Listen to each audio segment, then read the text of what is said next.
এই হচ্ছে রাবার বাগান।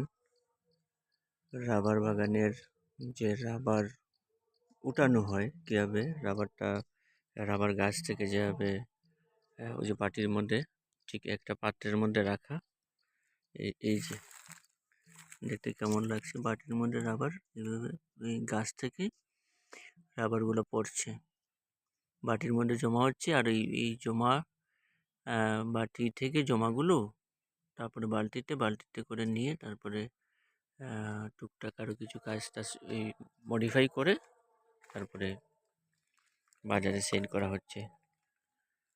সুন্দরভাবেই রাবার বাগানগুলো হয় সাধারণত।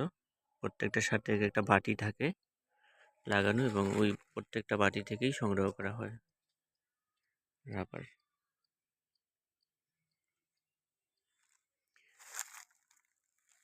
ছোটো বাচ্চারা যে তোমরা সাধারণত যদি এই ভিডিওটা দেখো তাহলে হচ্ছে কি যে তোমাদের যে রাবারের কাঠ পেন্সিল যে ব্যবহার করো, যে রাবার দিয়ে কাঠ পেন্সিলের লেখাগুলা উঠাও, এই রাবারগুলাই কিন্তু এটা।